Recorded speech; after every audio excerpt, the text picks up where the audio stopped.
Yo, yo, yo, what is up?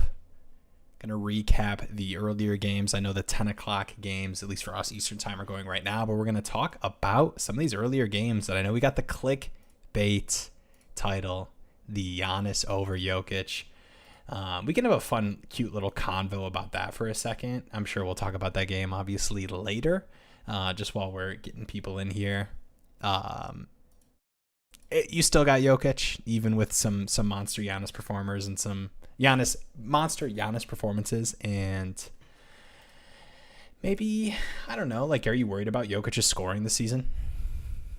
No, I think one of those games was against Portland, and I'm a Yeah, big believer in Nurkic and his defense and it all was that more bad too. Like, I armory. don't think he'll have games that Yeah, bad, even against good matchup or bad matchups. yeah. And then he had another game where he just shot poorly. I don't remember which one it was at the top of my head. Then he had another game that was really good, and he shot like okay. He had like 14 boards, 13 assists. Again, this is just all off memory, but like most of these games, like again, the foundation is there for big games. It's just like the shooting is not looking good. So, like you said, like am I worried about his shooting?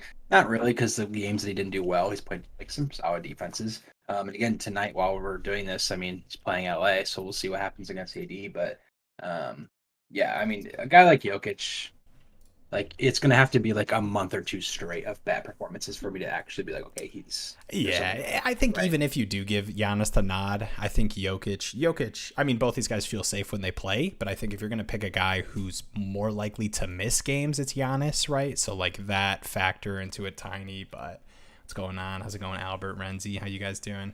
So yeah, I think I probably still give the nod to Jokic, but man, Giannis, even in a bad start, if you were watching that Brooklyn game, I mean, he just has been crazy, man.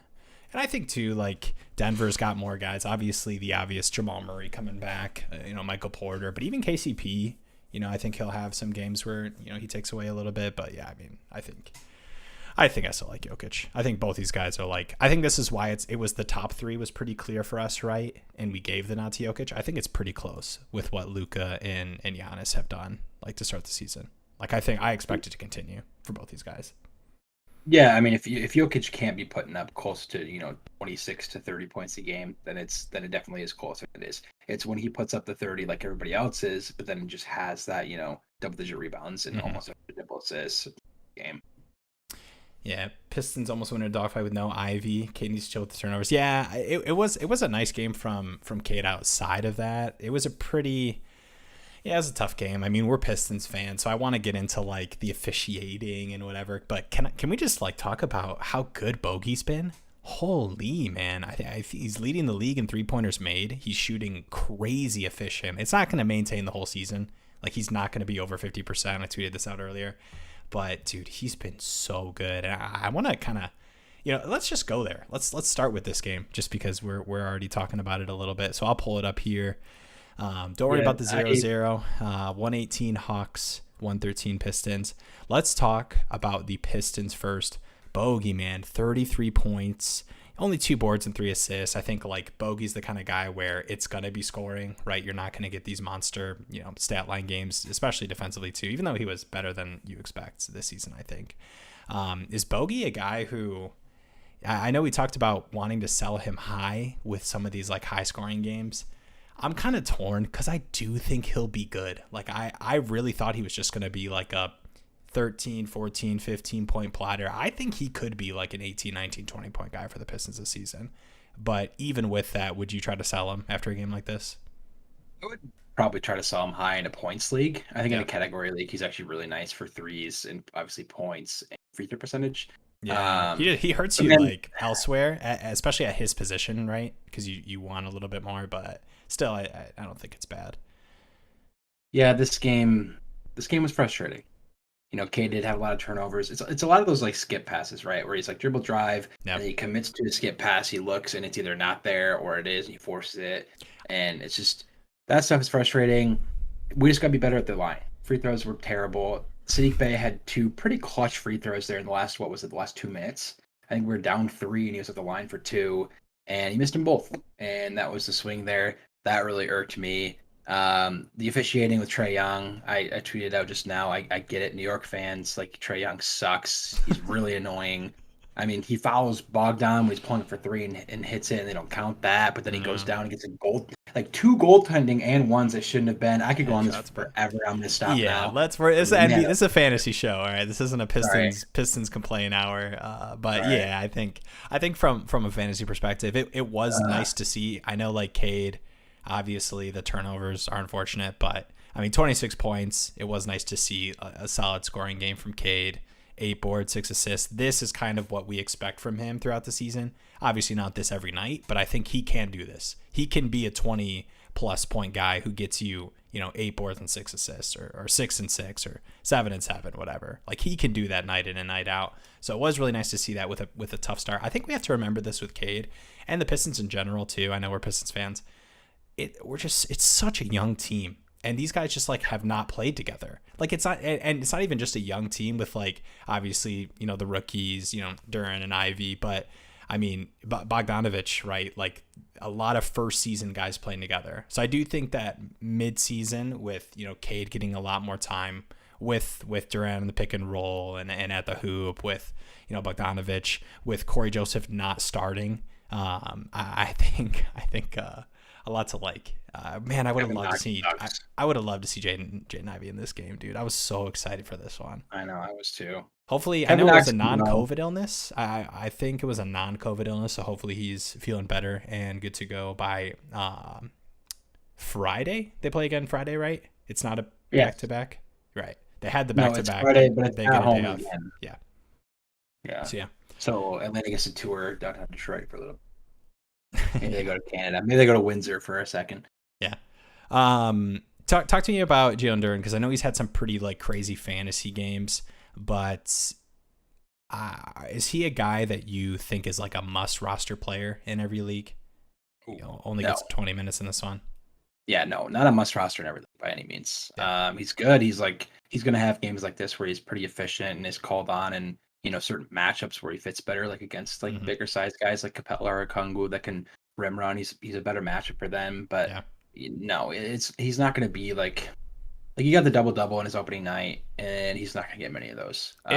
If he was playing, if you were certain he was going to play 28 plus minutes a night, I think the answer is for sure. But it's the 20 minutes we see in this game alongside Bagley is going to come back and muddy this, this big rotation, which is going to make it worse. So yeah, I agree. I just want to call that out there. But what's up in the chat? One of the Spurs to take, dude. I'm so happy. I mean, the Charlotte had him, and I mean, talk about the difference of what you've seen from Williams and Jalen Duren, right? They're like, no, we wanted one of these bigs, and I think like I like Williams. Like I think he. You don't want to like call a player a bust or something with like haven't seen much, but yeah. Who would you drop? PJ Washington or Clint Capella? Clint Capella, easy. Yeah, those being your two worst players is. It's nice. It's either really small league or you've got like tight rosters. It's tough. I mean, if you have to, yeah, I'd go Capella. Yeah, I mean, personally, I don't even think it's close. I think it's definitely Capella, but I'm kind of a Capella hater. I think Okongwu is the next coming of that. I think he'll take over pretty soon. I don't think. Okay, I do want to talk about this too, and we'll transition over to the Hawks side. I think and I think this is not what you're saying. So when you talk about the takeover, I think you just mean eat into him enough where it's like pretty bad. Like we're starting to see the minutes really creep close. 26 for Capella in this one, 21 for Okongwu. They've been really close. I don't think Okongwu will be like the starter and Capella's playing 20 or less minutes, but I agree, Capella's going to be a 24, 25 minute guy. These guys are going to be closer than people realize for just kind of rotational purposes. Yeah, I think he'll eat into him this year, and then I wouldn't be surprised if 2 years from now it's just Okongwu there and they move Capella. I don't know what his contract looks like, but they move Capella or he's out of the team. But for this year, I'm not in love with Capella. I'm not married to him by any means. And PJ's he's getting good minutes, he's getting good looks. Like tonight, I think he just shot kind of poorly. They went into overtime, which helped, but he's been solid. I like PJ way more than Capella. Yeah, they've been talking about trading Capella for 2 years. Yeah, I know. It's so the thing with NBA too, and we talk about this for NBA fantasy. There's there's players who are on the trade block for 5 years. It's just every single year. It's hey, they're going to move this guy. It's going to make some opportunities. This stuff, we want it to happen for fantasy and situations and stuff. most of the time players just kind of stick where they're at. Yeah, I think we got to talk about Bowl too. So I think just for fantasy, if we want to wrap this up, nice to see a great game from Cade. I think Bogdanovich obviously is a sell high just from the perspective of he, in a monster fantasy game, it was all scoring, and that's kind of what he's going to be. So if you in a points league can move him, sell high off crazy performance, because he's been shooting insanely efficient. He's had really good games, and I think he'll be good. Like I don't think he's going to fall off the face of the earth, but yeah, I think from a value perspective, you can probably get better, especially with where you drafted him. On the Hawks side, I don't know if there's much to talk about other than Canyon's the downfall of Capella narrative continuing. Saving a fantasy day with 5 blocks, but you got the 26 minutes. Trae Young is Trae Young. Murray has a solid fantasy game as well. I think those guys are solid. And I mean, Collins has been having some pretty nice performances as well. Pretty efficient scoring. But yeah, let's talk about, I don't want to say let's talk about Bol. That sounds weird. I don't think he's the main topic of conversation. Let's talk about that game. Let's talk about that game. Yeah. Let's talk about Banchero, dude. Can we give Banchero some love? Dude, I talked about this, and I'm fine to admit where I'm wrong, right? I said when drafts were happening, Banchero was going insanely early. And I said, you're drafting Banchero where he has to just be this amazing rookie off the bat. And he is. Yeah. He has and then some. And then some for an 0-5 Magic team, who's putting up 92 points in this game, but Banchero finds his way into 29, 8-4. He's a monster. He's not a sell high. He's just going to do this stuff all season. He's a keep. He's a keep. And he's doing it against solid defenses too. Yeah, this matchup. Yeah. This is a tough one for a guy like Banchero, right? Yeah, I mean, it's just defensively the stats are there. The usage is there, but he's being rather efficient in most games. Some games he's not even efficient, but he's getting to the line. If he's not efficient, it's just we knew he'd be a solid passer. Even 3 assists on the season. He's just incredible. He looks really good, and if you drafted him, kudos to you. Yeah, definitely. And then just I think Wendell Carter, a guy who I've talked about a decent amount, where even in solid Banchero games, Wendell Carter's found a way to put up decent fantasy performances. Yes, I guess somewhat disappointing in this one. I mean, 12-9-1 isn't awful for Carter, but I mean, obviously being outshined by what Banchero's doing. Ayton or Banchero in a points league. It's crazy, but it's hard now. It's hard to not say Banchero. Really yeah, I mean, I know Ayton's had some pretty good games too, but a lot of Ayton's games have been he's had some pretty big rebounding games, which I don't expect him to be able to maintain. In that Golden State game, was a pretty monster rebounding game.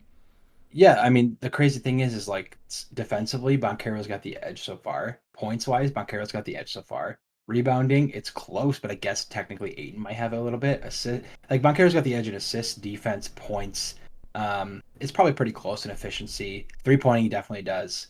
And that's kind of great. But for points, assists is a big factor. Defense is a huge factor, and then points. It's as far as statistically goes, it's not even close. And even if this this law of averages kind of brings it back towards the median a little, it's still Banchero still has the upside. Right, and I mean, yeah. And it's upside Crazy. too, right? I think it's one of those things where people would be like, oh, Banchero has more, in the draft process, people would say, oh, Banchero has more upside, but Ayton, has a higher floor. I mean, Banchero's had a amazing floor in his first 5 games as a rookie. And, it's just opportunity wise, playing for the Magic. You see Wagner have 22, but night in and night out, Banchero can be a 20+ point guy. Yeah, it's actually crazy. I did not think Banchero would be this much of a stud, and Orlando, finally did something right with their draft pick. I'm not any shade to them, but their front office sucks. It's been pretty poor. So even back to Mario Hazonia, they just have had some pretty choice draft picks, and they got the one spot, and so far they've nailed it. So kudos to them. Yeah. Do you guys know about Giddey or Vassell injury? Yeah, I believe Vassell was just knee soreness, and he was questionable and then downgraded to out. So I don't think that one's a long-term one. I don't expect he misses significant time. I think Giddey isn't super crazy either. Right. I think it was an ankle sprain, but those can, or at least I think from what I had saw, it sounded like it might be, a few games. I don't think it's a long-term one. Right. Maybe a week, nothing crazy, but no brace. I think already no brace in practice and in shoot arounds and stuff. So It's a good sign they're saying. So yeah, I would say like maybe a week, and from this point, probably less than a week. He'll be all right. Yeah. I'm pulling the trigger. Hey, I like that. I like if that was in your inbox too, man, and someone was trying to sell Banchero high Mhm. or something. That's I It's mean kind of more I love that fun too, move. right? Taking the number one pick, and I don't know. Maybe that's just me. I think it's kind of more fun to have like back. Dude, I mean, he's more fun to watch. Who would you rather watch? Like, you've got a fantasy guy. I Like, mean, no I would offense to rather Aiden. watch the Suns That's than true, Magic, right? but Yeah. Okay. as a No, player, I mean, right. If you have to watch a game knowing you have one of the fantasy players, I'd rather watch Banchero. yes, that's a better way to put it. I'd rather watch. Yeah, that's true. Anything else you want to talk about in this game? I mean, really good Yeah, game from Wagner. I know you were higher on him as a guy who could kind of have a go blue, sneaky breakout. go blue. Yeah, I mean, Go Wagner's blue. a stud. I mean, another guy that can do it defensively. I mean, he's a guy that's going to be on the court a lot, no matter what. He can Yep. guard multiple positions. He can score. He can pass. He can rebound. He can play defense. He can do it all. I don't know if he's like rather elite at any one thing, but he's just like a really good player. I love Wagner. So yeah, great game from him. On the Cavs side, Donovan Mitchell just really poor shooting night, and then Mobley. I Yep. mean, we were talking about buy low guys and Mobley being one of them, and here you go right away. He stepped up, had a really efficient night. The boards weren't really there, but that's just because Jared Allen hogged them all. But yeah, defensively, the stats are there, night in, night out, and again tonight. And then the scoring was finally there, so it's a promising thing for Mobley to have a solid game. Yeah, definitely. I think this is the kind of game too. I know. I mean, 22, 3-3, you'd like a little bit more on the peripherals, but I think what you really want to see from Mobley is him kind of being at kind of 15 ball shot attempts and being aggressive offensively. Oh yeah, So I think that's really good to see. And like we said, I know like Garland's out, and I know the concept is like, oh, Garland takes away offensive usage, but Garland helps out a guy like Mobley a lot. Especially I, versus a Mitchell, who I know had 8 assists in this one, but Garland, I think. What were you saying?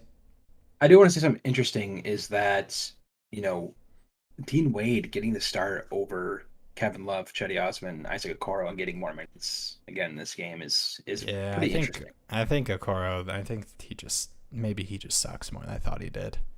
Yeah, I think they thought like, okay, this guy's a lockdown defender and we can train him to be a better shooter and offensively. Yeah, And like it came in flashes, but then it was like, okay, he can't play offense, but look, we'll keep him in there for defense. And then there's hmm nights where he's not locked down, and it's just like, okay, maybe we just missed on this guy. But I mean, he's still really young. I yeah, like Okoro too. I think he could be a good player, but still really young. But yeah, I mean, yeah. I guys mean, like Dean Wade, he can shoot the three, and Chetty Osman, you right. got Karras now. Yeah, I mean, Yeah, and Chetty too. I think as long as Garland's out, I don't think he's like a long term guy, but like I don't mind streaming Chetty. I definitely would rather stream Chetty than Wade. Sorry. If you oh kind of yeah, had to, even with the start, I know like people tend yeah, to get focused on he started and more opportunity. I mean, Chetty played more minutes, so and obviously right. he's been better. That's Appreciate how the it was channel. surprising to me.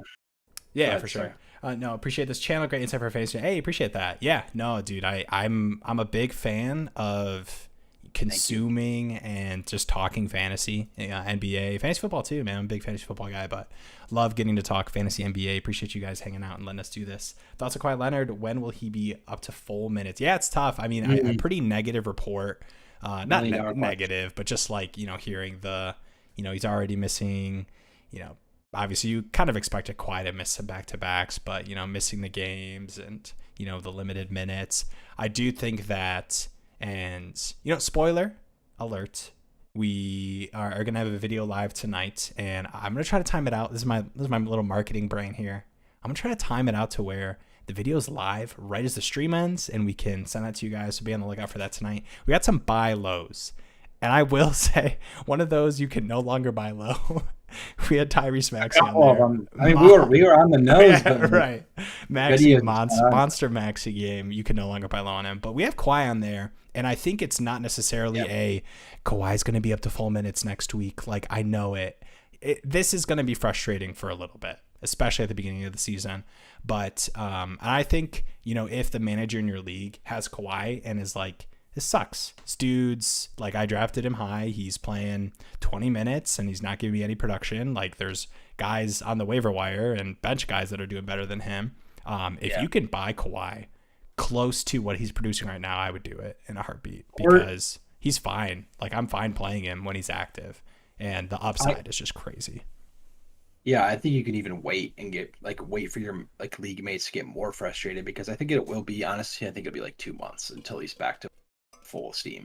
And so I think you can wait a couple weeks even more and really catch your league mates at a really frustrated manner where they're like, man, this guy's just killing me. I've lost the last 2 weeks or whatever. And you can really take advantage of that, and know in your head that like this might be like a 2 month like full recovery for him to be in full minutes. Not even recovery, which is the frustrating part, right? Because he had Yeah. recovered already. It's just kind of integration, I guess you could say, a Yeah. 2 month like integration back in the league.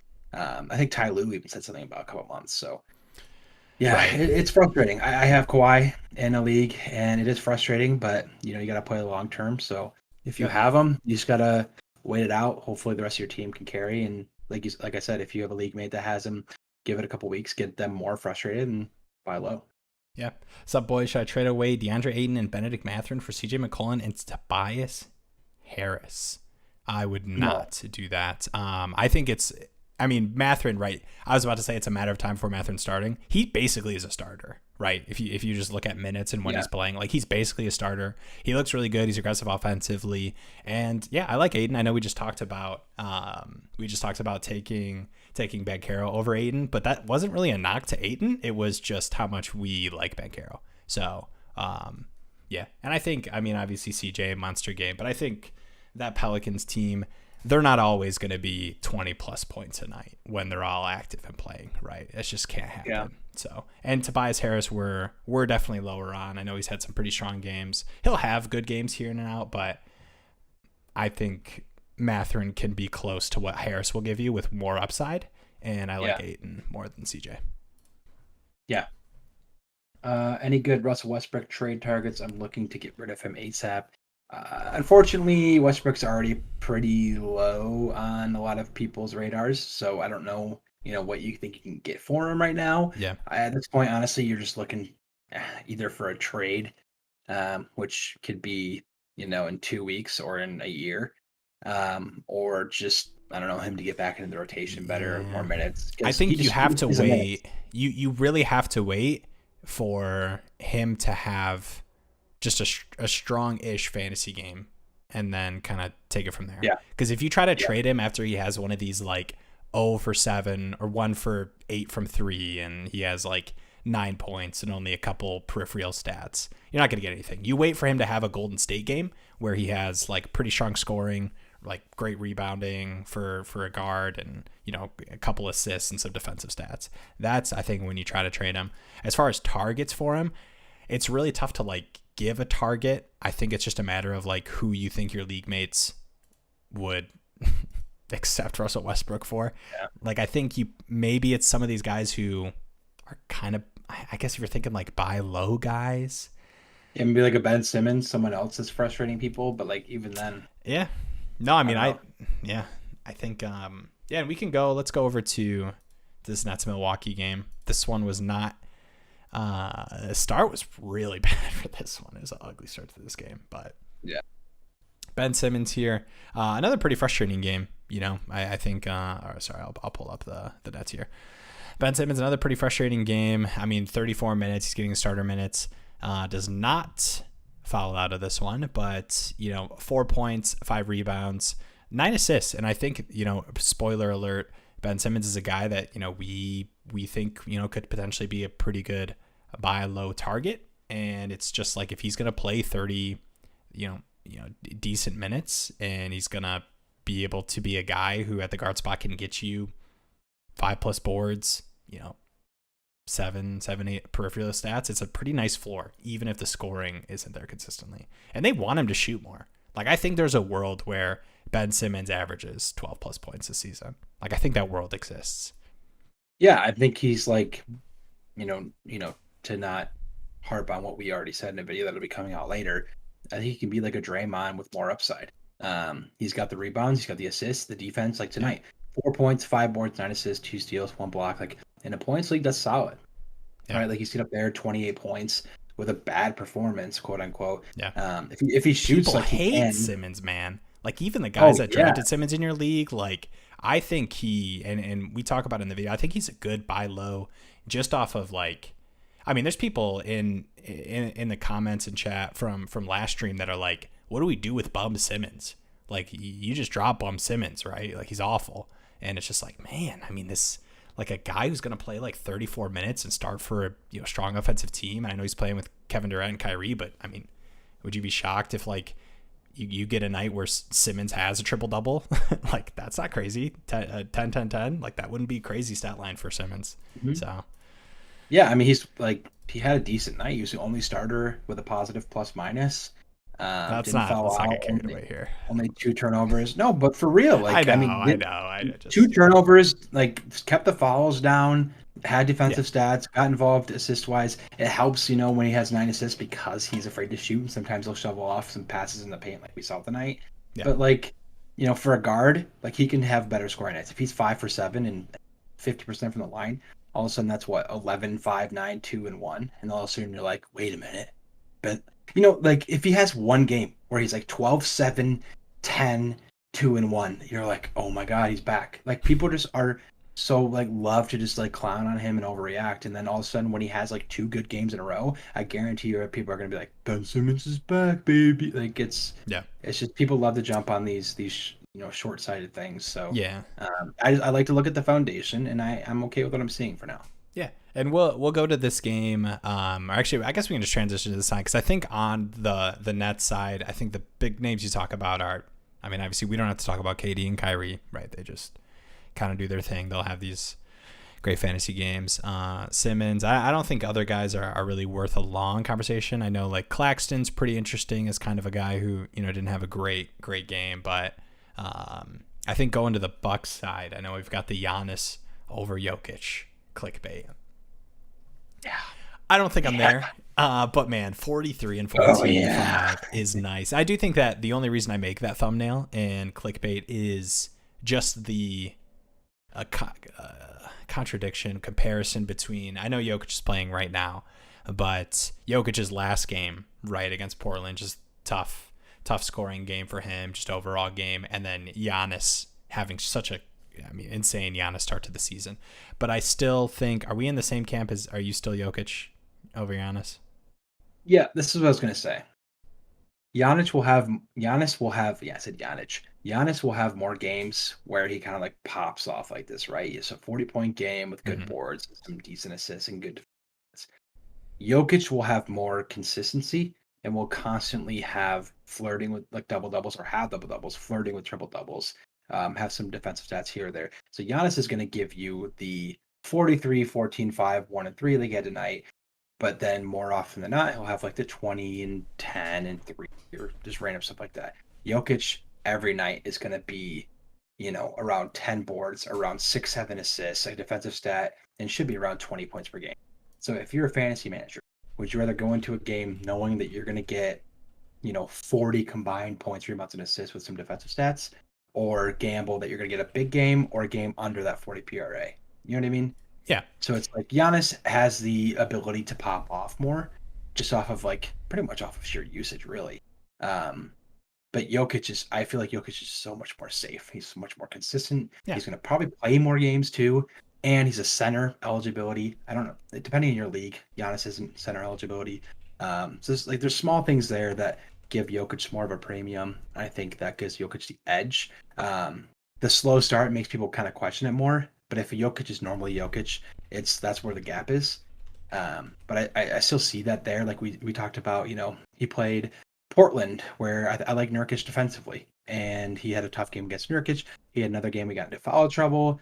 There's nights like that are going to happen. But he still had like 9 boards, 9 assists. He still had a game where he was like, I think 19, 14, 13. Like, Giannis isn't going to give you 13 assists. He's just not. And in a points league, that's immaculate. In a category league, that's really good still. It's still Jokic. Yeah, too. And I'll just kind of close out with, there's some little things that kind of give you the lean to Jokic. I think you talked about the position, whatever, that's a little thing. But I think at the end of the season, too, like, I know it's hard to predict these kind of things, but if I'm looking at these player seasons and one of them played 72 games and one of them played 64, it's Jokic. Jokic just more consistently played 70 plus games.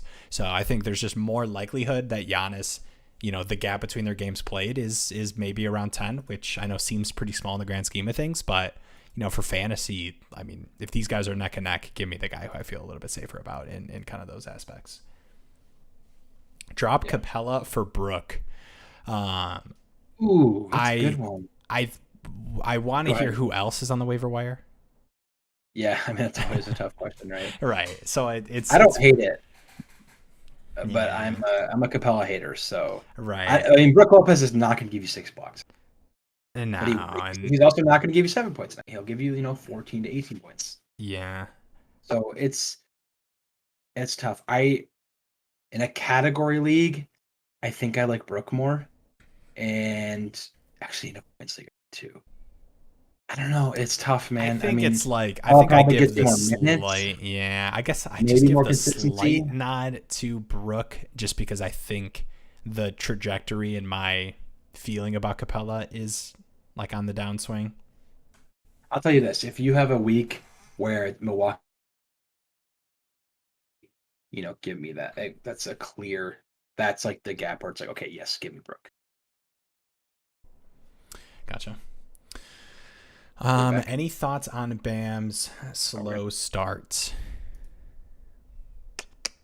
Yeah. I mean, it's scary for sure. Again, it's another guy that I think the foundation is there. He's just not shooting as efficiently. They had a 33% from the field game, a 28% from the field game. Um, Played some decent defenses though. Toronto twice. That's a Mm-hmm. tough matchup. Boston, tough matchup, but to the center shouldn't really be. And then Chicago can be a tough matchup. It's a lower scoring game, Miami Chicago. But yeah, I think based on where you probably drafted him, I think it's a little concerning and scary. Um, but I mean, it's not like you can sell him really for good value. I don't think because he hasn't Yeah. had a hot start. So I mean, I think you hold on to him. I think it's just a kind of a tough start. If you can get his scoring numbers up, like if he can be a bit more efficient from Right. the He had field. like the 19-point game. I think that 19-point game is probably what I expect. Like I don't really anticipate him having like a breakout, I guess, like from a scoring perspective. I think like the Bam that we've kind of seen is kind of the Bam that I think we're going to see this season, which I know isn't super I, exciting, but I think he'll probably be an 18, 19-point guy versus, what is he, 13 points to start the season. Like it's just these slow starts. You don't want to overreact to. yeah, I think people think of I don't know which year it was. Maybe I think it was 2 years ago or last. Can't Hey, think of it last right year now. was 19 and But 2 years ago was 18. I don't know if you're talking about scoring. yeah, I mean, there was a year where he was pretty consistently like 18, 11, and 5. He was just the man. I think Mm-hmm. it was maybe 2 or 3 years ago. That is like, I think, unfortunately, kind of his ceiling now. Like, we haven't seen Yeah. him touch that consistently for a minute. We saw him do pretty poorly at the end of last season, and this season, unfortunately, it's kind of continued. But like, he still fills the stat sheet in a way that like not a lot of people can. Like, for a big, he can pass really well. He's going to score and get boards, obviously, and then defensive stats are going to be there. So I still like him, but it's not like you can sell him anyway. So I would just hold on to him and hope that efficiency comes up, and it should. So I think it's unfortunate. It's a little annoying, but hopefully he can get back to like a 16, 9, and 4 guy. Yeah. No, I agree. I wouldn't like overreact to freak out. I have the ninth pick of a 10-man league. Is that good? Yeah, I think so. I mean, obviously, I think in my opinion, I would love to have a top 4 or 5. Yeah. I think top 3 for sure. I think Harden has shown enough where I feel confident saying top 4 or 5. Just, Jokic, Luka, Giannis, Harden, and Embiid, I think for sure are 5. And then it's like Tatum, KD. I think Ja is a part of this conversation. Um, I don't know. Is that? Oh, is I want to be honest, right? I don't want to like just try to like make you feel good about it. Do you kind of feel like there's a little bit of a drop off after like 7, 8, I mean, yeah, or there's definitely a drop off. I think at like 6 and 7 even. right? But if the silver lining here, I think is it's a 10-man team, and so having the turn on That's a true. 10-man is a lot better. Yeah, So this way you can get like a I don't know, like a Jaw and a Halliburton, depending on if it's categories or points. But like that was you my can get two really that was good my players. 12 that was my 12 team league start at the 11th spot. I went John Yeah. Halley. Yeah, I mean, it's looking really good. And if he's drafting, like a week after the start, which some people do because it gets busy, but Yeah. then you can still grab like maybe a Jaw or Dude, if Halbert. Ja, yeah, Like if you that's have what I would Ja at say. Like 9, 9, not ideal to start, but because it's a 10-man league and having to turn that early is a good. yeah, It helps. I would try to swap. See if you can Yeah, swap it. if you can swap, yeah, try swap. But No, I mean, I think, yeah, I think Ja might go earlier than 9. He was going at the back of the first before the season started. I don't think that happens anymore if we redraft. yeah, probably. Let's go to the Pacers Bulls game here. We've got the Bulls side pulled up. Really, really, really nice to see this game from Levine. I know pretty crazy efficiency scoring, but the volume doesn't tell the full story because he went to the line, shot 12 free throws. So really nice offensive output game. This is kind of what you want to see from Levine. Looked good. 6 for 11 from the field, 6 for 8 from 3, 10 for 12 from free throw. Yeah, just nice. It's just nice to see. And not the sorry, go ahead. No, I was just gonna say not the strongest game from DeRozan, but he didn't really have to do it, man. I mean, the Bulls. I mean, obviously Levine, but everyone was kind of getting some action scoring on the Pacers in that first half. It was a rout for a minute. Yeah, I was gonna say if only there was someone that like maybe could have predicted Levine to have a nice bounce back game in a higher pace matchup. In a game like this, that would have been nice to know. I Yeah, don't know if or if maybe you check out fantasy betting flock, maybe you could have gotten some insight there. But it's all right. It's all right. yeah. I mean, if you and actually no, I know we're kind of being cute and funny about it, but I will say, full transparency, we went. We usually give out 2 to 3 picks that we really really like. Don't tell him. Went 1 for 2. Okay, hit one, missed on Trey Jones assist tonight. Really like the line. I think we play that game 9 times out of 10. He hits it in this situation. In that high scoring game, everything looked great. It's fine. 12 shooting. I mean, hey, we're not here to complain. All right, we're here to promote the Fantasy Flock Sports Betting channel. Or I guess it's just Flock Sports Betting. I don't know the name of our own channel. Flock Sports Betting. We every day for the most part we're going through and doing NBA player props. So if you guys like that, if you're on Underdog, not an Underdog, we take a look at just props in general. If you use code Canyon in the ticker below, $10 deposit or higher, you get 100% deposit match up to $100. Links in the description. Should have practiced this spiel, but no, it's a good time. We talk through the plays, and with all that being said, transitioning, Levine over points was one of the plays tonight. So like to see that. Real quick, I do want to go to the chat. I know we're kind of doing our little promo here. Scotty Barnes or PJ Washington? Someone just dropped Scotty. I like both of those guys. I wish you didn't have to drop PJ. If that's like your decision you have to make. I wish there was a worse player you had that you could drop for Scotty. I mean, I probably would take Scotty Barnes, PJ. Yeah. If it's a points league, I would definitely take Scotty Barnes, PJ. Yeah. Actually, Kyle Lowry or Scotty. Oh yeah. Yeah. I'm fine Scotty based Barnes. Off of tonight. I'm fine. You would go Scotty, PJ, Lowry in a points league. Yes. Yeah. Yep. Even in category league, I think it'd still go. Yeah, I would still go Scotty Barnes because Scotty Barnes can give you the best field goal percentage by far of those two. He's going to give you the more rebounds. He's going to give you probably best defensive stats, maybe close with Kyle. Probably second best points to PJ. Assists, second best to Kyle Lowry. Like I think it's clearly Scotty Barnes in both kind of formats.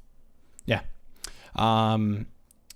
Yeah, I see the I'm going to refresh this because I don't think the starters are updated. We can get that pulled in. Should I drop Kyle Lowry? Needs to retire. He's a wash. Should I drop him for AO? This is another one of those I wish I knew who else was on your waiver wire, because I kind of think about these players. I don't want to say similarly because I think they're obviously different stages of their career. But my only fear with the Sumu is it's not going to keep up this whole season. It's just not. Yeah, I just think that I think he's starting and he's playing 30 minutes, but like it would not shock me if like Caruso and even Dragic are bigger parts of the rotation. And Kobe White as well. I know we haven't seen a ton of Kobe White, but I think like he's played well, which is so tough because a part of me wants to be like, no, I'm not worried about it. He's going to be this 30-minute guy. He's going to do what he's been doing. But I would like to know who else is on the waiver wire.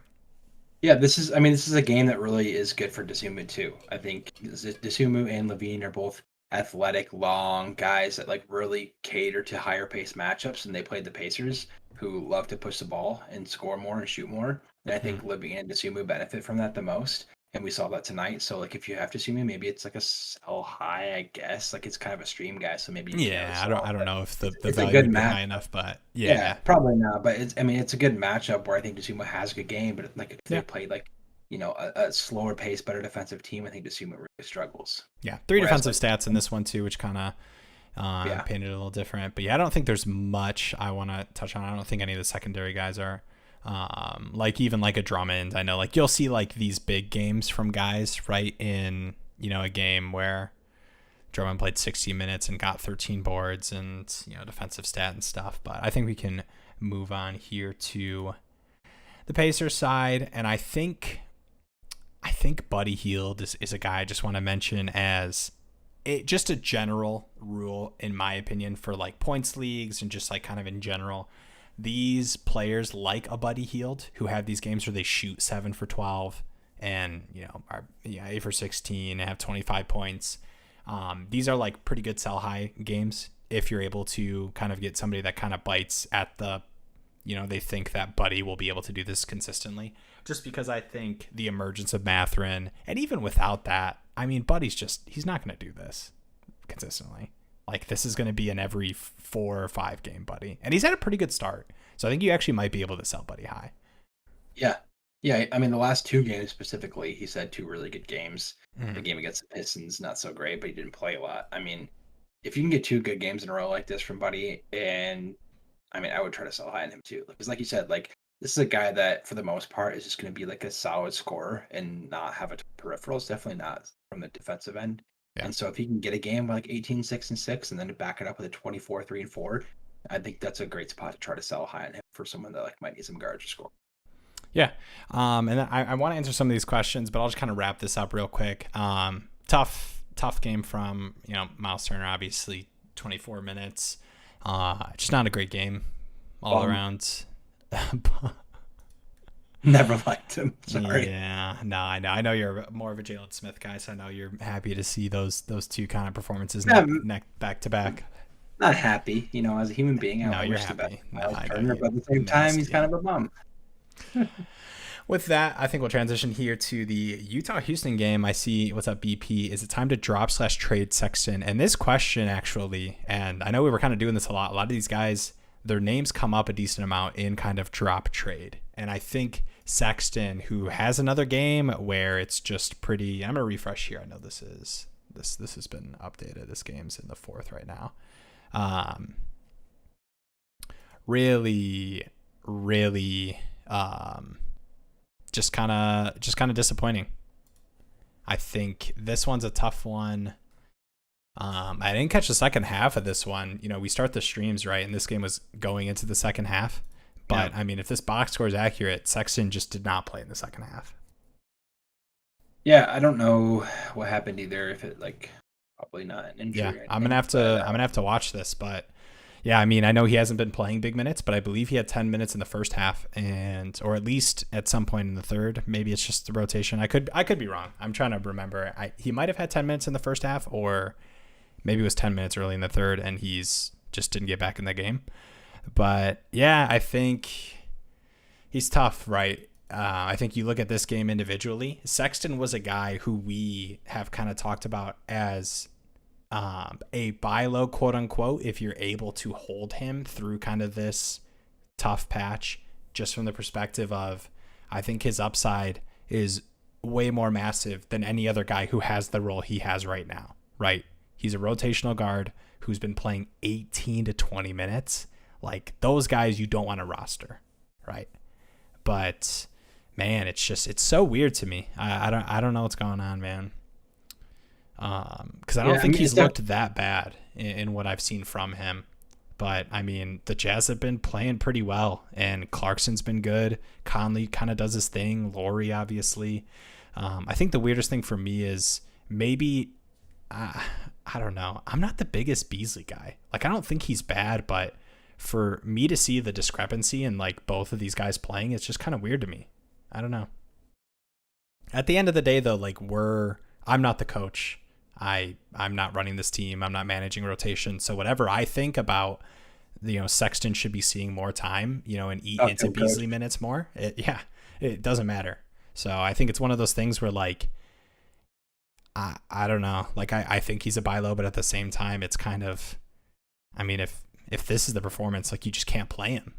You can't play him if this happens. So it's a buy low if you can hold on to him and you're able to get him for nothing or pick him up off the waivers if somebody drops him. But full transparency, in a lot of leagues, you can't do that stuff. So yeah, I mean, obviously, I don't think it's a trade scenario. I don't think anybody's going to want him. So now, yeah, we're at the point where it's a drop and a pickup. So again, I'd love to know who's on the waivers. Sexton's just at this point kind of a hole. You're just hoping that he gets into the lineup, gets more minutes, but yeah, it's not looking great. Someone dropped Jaden McDaniels. Should I pick him up and drop Lowry?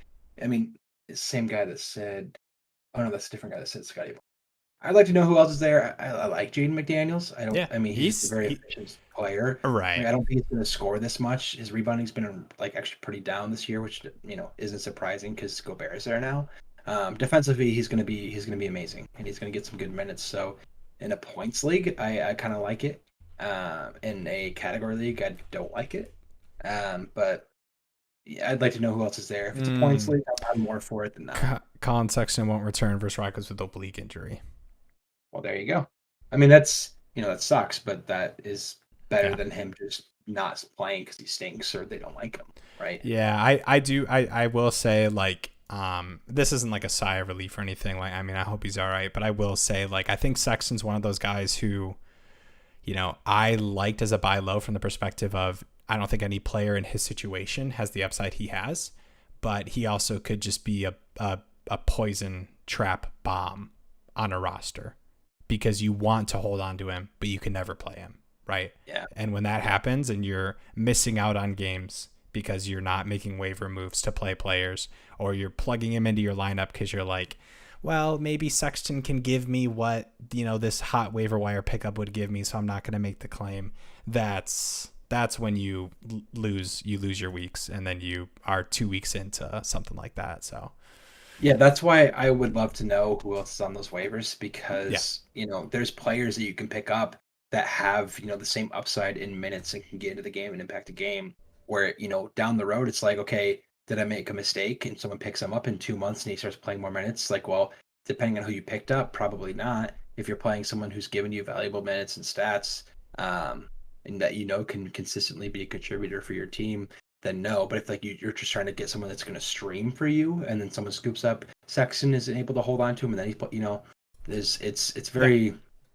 That's kind of the tough thing about this Q&A, right? Is like kind of trying to know who's on people's waivers, but Sexton's definitely the biggest question mark for these kind of do I drop, do I trade him? Sexton's the most common and hard person to kind of deal with. Like you said, he is that kind of toxic player on the rosters right now. Yeah. For sure. All right. Well, let's kind of move through these a little bit. Keep the questions coming if you guys have any more in chat. Love talking about those. But I'll kind of go through here quickly with the Jazz. Obviously, the Sexton injury. I don't think there's a huge impact. Obviously, he wasn't impacting the rotation significantly, so I don't think there's much to talk about there. Maybe you feel better about playing Beasley, but like not that I wanted to play Beasley if I didn't have to. Right.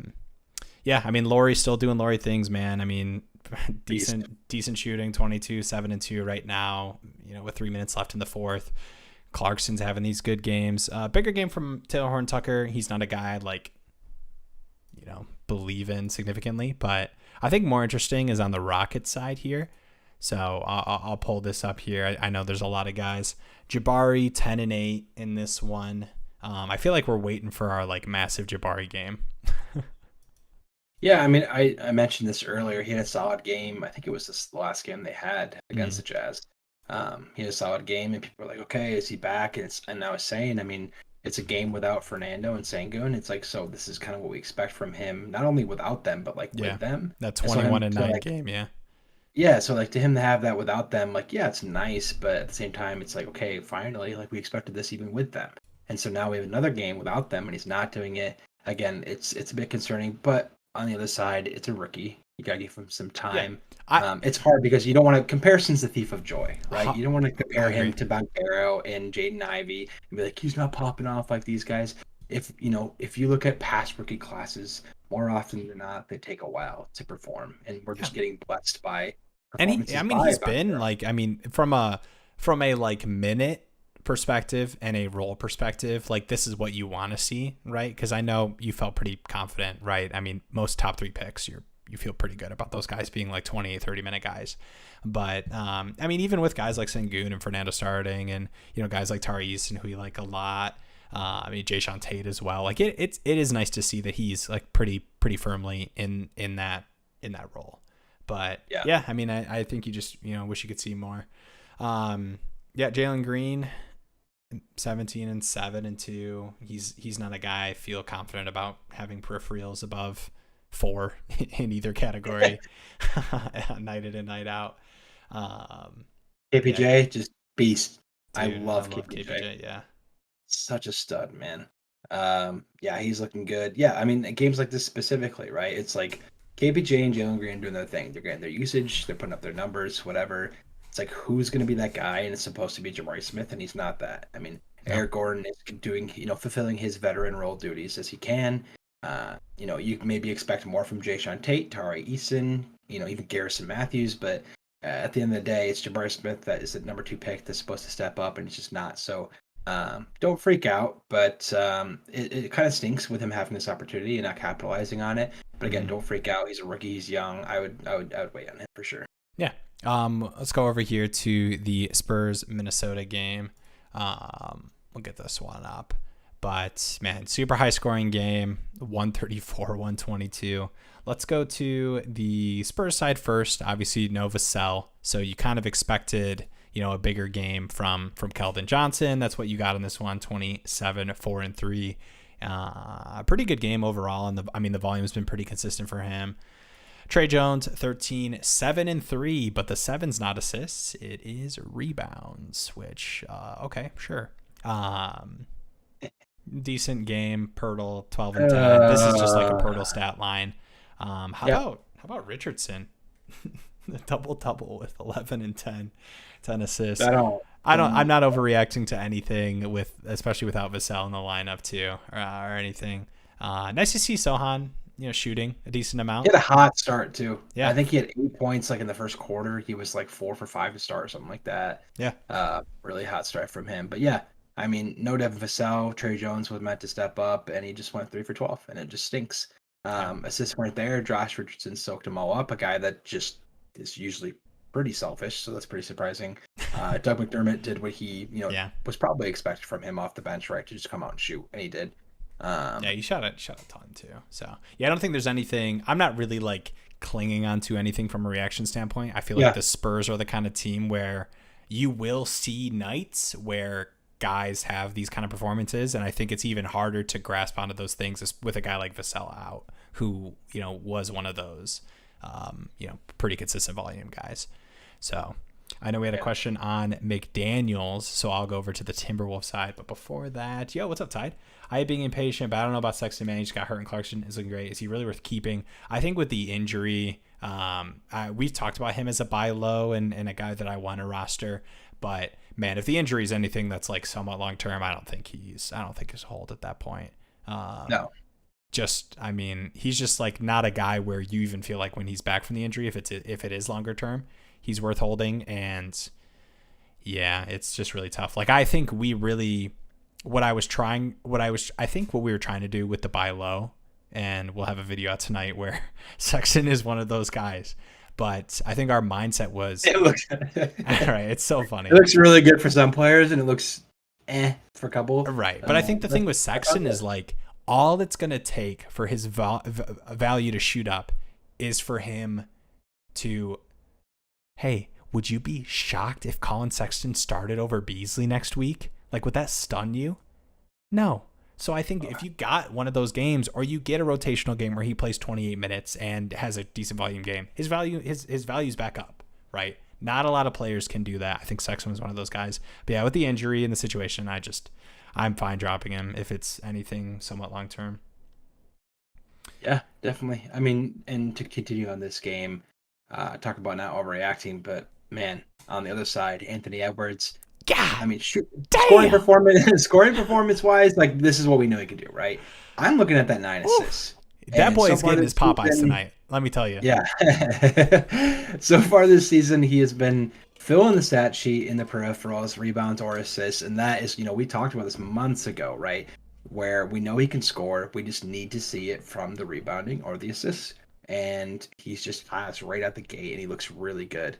And nine Yeah. assists on top of 34 points, albeit on efficient shooting, but this is what he And can a do. crazy high scoring game, 134. So like we'll mention Yeah, that too. good But matchup too. yeah, and I'll just say too that like I think he has these upside scoring games in him. So like I think it's been nice to see these peripherals. I don't believe he's going to be anywhere close to like 7+ assists. I don't think he's going to be like a crazy scoring guy who gives you that. But what if he's what if the upside is Tatum, right? Like probably not from the rebounding aspect, but a guy who can have nights where he gives you 28, 29 and a handful of assists. Like Well, that's what you got him for. yeah, that's what we were, hoping for, was just not even to like do it consistently, but just to show that you can do it. Because last year, right, how many like I wouldn't be surprised if he's had more 7+ assist games this season than he had last year. Because we just saw so many like, 30-point bombs with like 5-4 or 4-5 or 6-3 or 3-4.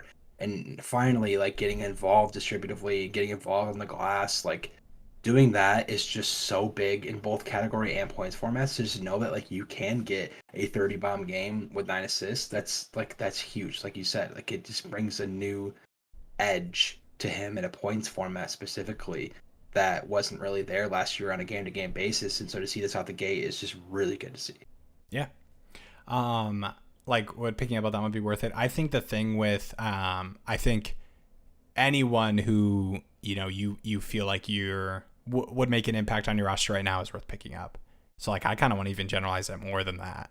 Just for Sexton right now, I'm at a point where, especially for in most like points formats, you're needing to pick up waiver players to fill up like games to be able to play people.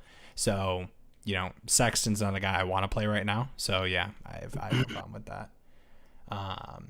Yo, what is up? I'm being offered Ingram and Trent for Jaylen Brown. Ooh. Thoughts?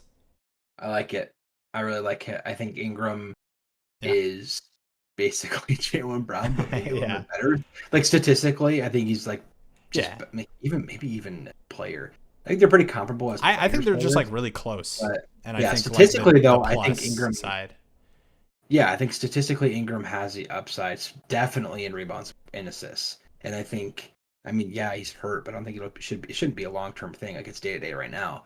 If that doesn't linger, I mean, 100%. I like Bi over Jaylen Brown just as is, and then you get Gary Trent on top of that. I love that. Yeah, and even I do think it's I think it's pretty close. Like I wouldn't like be against anyone who told me they were taking Brown over Ingram, but I think it's that close where the plus is really nice. So yeah.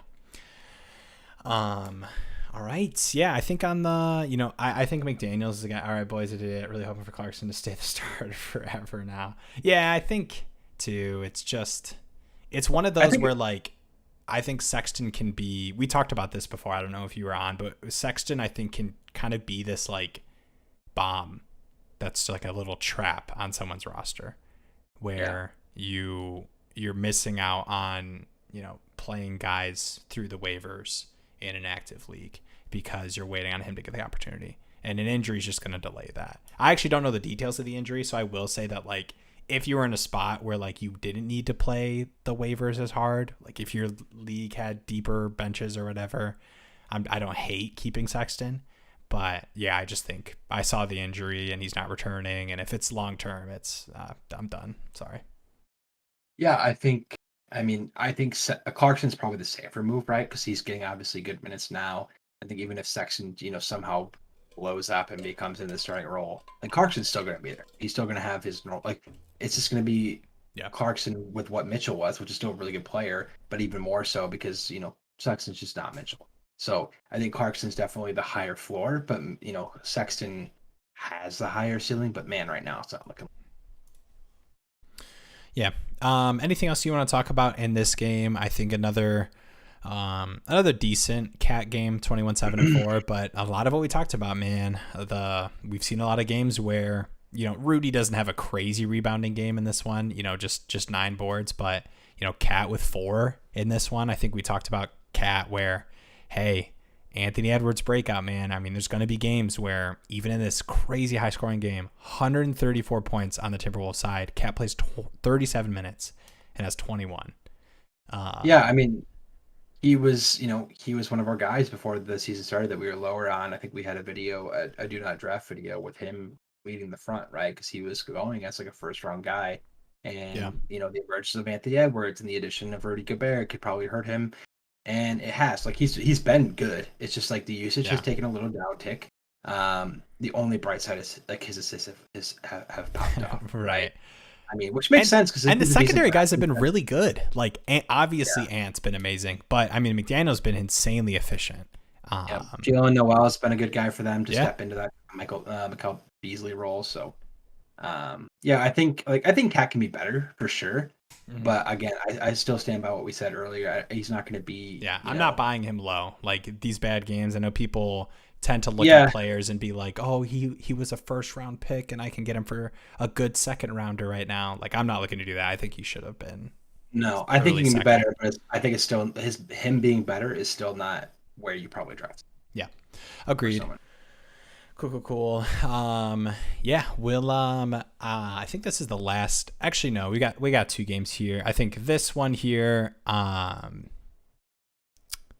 right here, we'll go Raptors 76ers, and we'll do the other spoiler. We're starting the Sixers side. Man, how about my boy Tyrese Maxey? 31 points.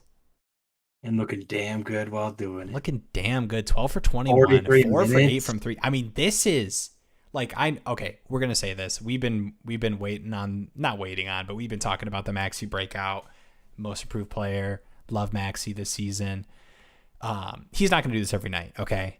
But it is so nice to see in a game with Harden, in a game with Embiid putting up 31 against a strong Raptors team where the Sixers don't score 110 plus. They score 109. That Maxey shoots a high volume. And hey, he shoots a good clip because he's good. Maxey is good. Is he him? Is he him? And then you look at little Tobias Harris, 3 points, 8 points, 6 assists. Good peripherals. It's cute. 5 shots on the game is cute. I know, but Tobias is gonna have a crazy game next week, and people are gonna laugh at us. But no, I just think that like they will exchange these like monster games, right? Because Harden's gonna have great games. Embiid's going to have great games. And I think Toby and Maxey will both have their really good games.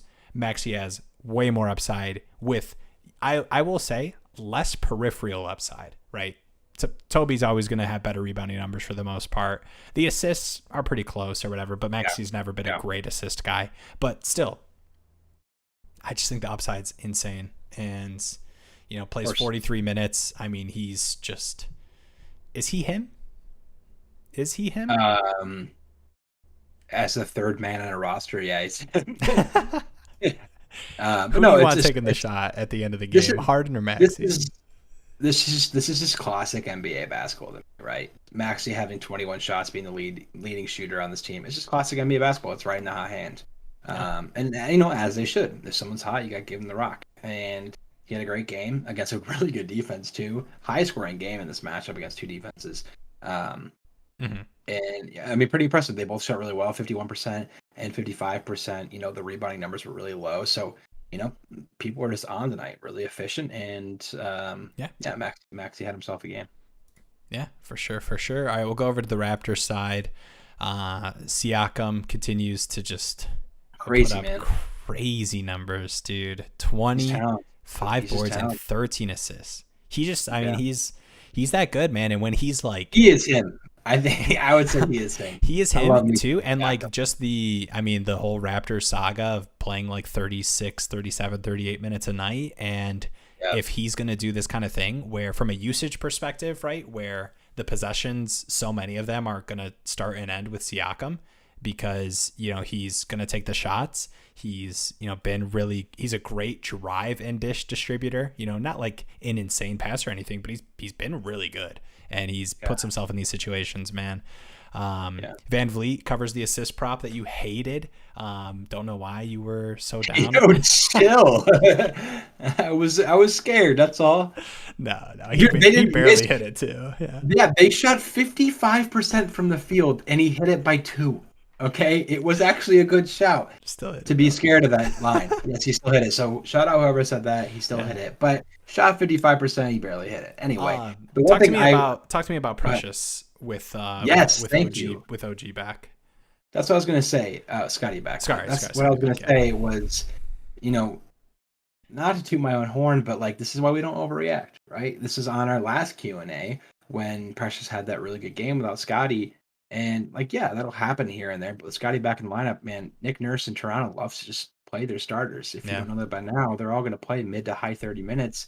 And it's just going to be hard for Precious to put up good numbers on a nightly basis, especially with all those starters in there. He even got 21 minutes, which was pretty good for a bench role, which is nice to see. He doesn't need to be rostered, right? I really don't think so. Barring any injury, no. I don't think so. 21 is the max he's going to get. He was pretty efficient, at least with his time. 7.6 boards, 4 assists. If he was more efficient with shooting, it could have been a solid night. But he's just not going to be a double guy if he's not starting. I mean, I like streaming. I like streaming him in the event that one of those guys is out. Scotty's out. We saw production there, and I think the minutes will be there too. He'll have to share a little bit, but still, I think as a streamer, those situations look good. But yeah, I don't think this guy needs to be rostered. And as a streamer ourselves, I just don't agree with it. It's a funny little joke there. Anyway, I liked it. Next game. Move on. Next game. All right, last game here. Little OT. Little OT. OT. Never much love when they go OT. What a game this is. I could have predicted this, man. Brunson. Two awful defenses, and it goes to OT, so you get that 265 total game. You love it. Brunson, 27 points, 13 assists, 7 boards. You see that report about Barrett's his shooting struggles may be linked to him having to do more work defensively because Brunson's a liability? Dear God, just save me. Brunson's dad wrote that report. Yeah, Barrett's dad wrote that report. Barrett's dad. That's just whatever. So dumb. These New York beat writers, man, need to get a new hobby. Yeah. Would you rather have Brunson than either of these guys? Would you rather have Brunson than Randall in a points league? Yes, just because assists are more valuable. I think he's shown enough. Yeah. Yeah, I like what I'm seeing from him. Obviously, a win to overtime, and it's also a really good matchup because the Hornets, let me repeat, the Hornets stink defensively. They reek. So do the Knicks. But anyway, I mean, he had a good game, and he's had good games. This is just a cherry on top with overtime in the matchup, and having a full stat sheet is incredible. So, I mean, I like what we're seeing, in a more realistic matchup and pace. We still have really good solid games, and then in a bad matchup in OT, he capitalizes. So yeah, if you drafted Brunson, you're probably feeling really good about it so far. I am. Thank you. Okay. What a layup that was to set me up for that. Yeah, I appreciate that. I don't think there's much to talk about too. I mean, better game from Barrett to Randall. I think for the most part these three will all have decent games, and maybe one night Barrett's the odd man out and shoots pretty inefficiently. But I think it's nice that from a scoring and just offensive usage perspective, I think all three of these guys can be right at kind of 15, 16 plus shot attempts. And then obviously Brunson less with the assist usage and, what he's been doing offensively. Right. So it is nice that that's pretty consolidated, right? Because Fournier is going to take his shots, but, Mitchell Robinson, if he's playing 37 minutes, he's not going to be, what do you get? 9 points in this one. Go ahead. Yeah, one kind of sneaky thing that I'll say, because I know this has been a topic before, and now that we're talking about the Knicks, that's kind of another reason why I think Hartenstein is worth looking at long term, or at least moving forward, is that like with Mitchell Robinson, even though he's a starter, like he's not going to get a lot of shots because the ball is so heavily in Brunson, Barrett, and Randall's hands. Yeah. Like yes, defensively he's just different, right? 6 blocks, this game, but Yeah. like just overall defensively he's going to be much better than Hardenstein. But even with Hardenstein coming in the second unit, he can do just as much in smaller minutes because he's going to be with that second unit, probably getting better looks. He can stretch the floor better, and so you give Mitch Robinson, this had overtime, so you give Mitch Robinson 30 plus Yeah. minutes. Hartenstein can do the same in 18 plus minutes because he's probably going to get similar usage in the same amount of 12-minute difference. He's been Right. good So too. I mean, when Hartenstein's playing, he's been good. Like I think it would not yes. shock me. And I know at the beginning of the season there was some pretty massive overreactions of people like, oh, Robinson's a drop and like can't be rostered. It's Hartenstein No. time. Right. But I think it would not shock me if it's somewhere in the middle where Yeah. Hartenstein is at 24, 20, that kind of minute mark like you're talking about. Yeah, this is less of me kind of talking about to Mitch Robinson owners and more of me talking to either Hartenstein owners or people that are trying to stream. Yeah. Like Hartenstein can be a value, and less of me being like Mitchell Robinson is not good. Like that's what I'm saying. Yeah. I will say from a fantasy perspective, you don't want to overreact too much to this game, right? Especially on the Hornets side. Obviously, it goes to OT. They score 131 points. No Terry, no LaMelo. So let's just put those out into the existence before we're starting to talk about, Dennis Smith Jr. being like the value of the year or whatever. But yeah, I mean, honestly pretty consistent. They're not consistent, but like pretty spread scoring, right? I mean, Gordon Hayward has a really nice game. 21. Wait, are you okay? Yeah, keep going. Sorry, I just like sorry, just keep going. I was like looking at yeah. Did you forget that like people? Do you forget that there's a camera that's on and pointed at you and streaming to people right now? Oh, if anything, I remember. That's why I have to have full reactions and emotions Okay, there being you go. played on camera. No, I don't think there's a lot to kind of react to in this game. I guess the biggest thing, Plumlee is I don't love Plumlee, but if he's just gonna play like starter minutes every night, like I'm kind of fine just streaming him. Yeah. I don't think he's like a high value streamer, but I think he's one of those guys who like doesn't need to be rostered. But if I'm in a pinch, like I'm fine playing Plumlee until I see something different from rotations. I guess so. I think there's probably I better know options. that. I know that sounded more inspiring, but I think obviously I mean, I depends think on it's your okay. options.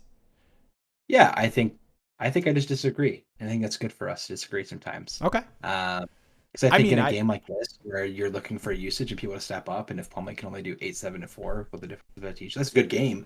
But this is like Two defensive this is a silver stats. platter. Yeah, I just think that like it's silver platter for him to be involved offensively. It's just kind of like, yeah, good game, I guess. Yeah, I think it's okay. So I think we're looking at it differently. I think I'm looking at it from the perspective of like a guy who is not rostered, or you guy who is not a priority rostered player in deeper leagues. Plumlee is not a priority to be rostered. So Plumlee's a guy who I think is able to be okay. You're not going to be able to stream McDaniels every night. Are you not going to be able to stream Mitchell Robinson every night? So let's just like take a deep breath there before you start. Okay. Yes. Points league, I agree.